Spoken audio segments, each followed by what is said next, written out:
有一個幫人割草嘅男仔，有一日突然打電話俾一位陳太太，佢禮貌咁問：請問你需唔需要請人幫手割草啊？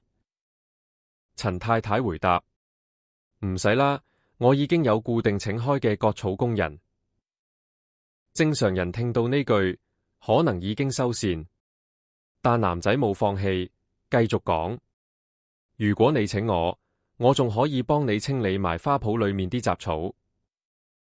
陳太太笑住回答：我而家請嗰位都會幫我做埋。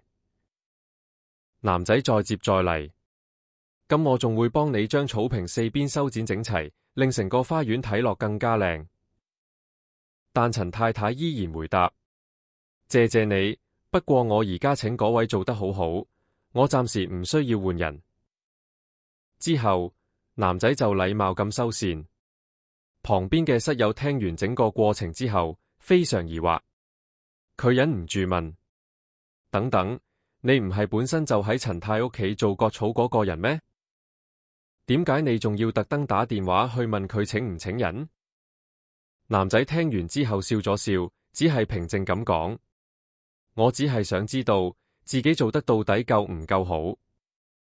短短一句說話，卻講出咗一個好多人都忽略嘅道理。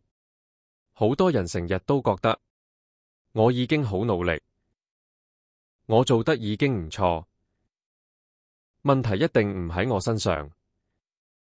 但其實真正重要嘅，從來唔係你覺得自己幾好，而係別人點樣睇你。尤其係做服務、做銷售、做生意，更加如此。因為客戶唔會因為你覺得自己好努力而買單，客戶真正關心嘅係你有冇幫佢解決問題，有冇提供價值。所以真正想進步嘅人，唔會只活喺自己感覺良好嘅世界裏，而係會主動尋找反饋。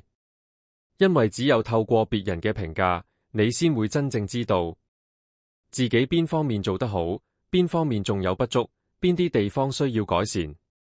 而最可怕嘅人，往往係從來唔肯聽意見嗰種人。因為當一個人永遠覺得自己冇問題，佢就已經停止成長。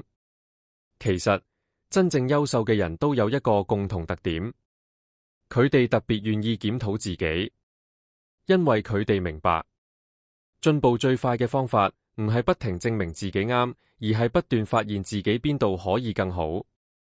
所以做人做事唔好只係照舊做，凡事都要多問幾個點解，仲有冇更好方法？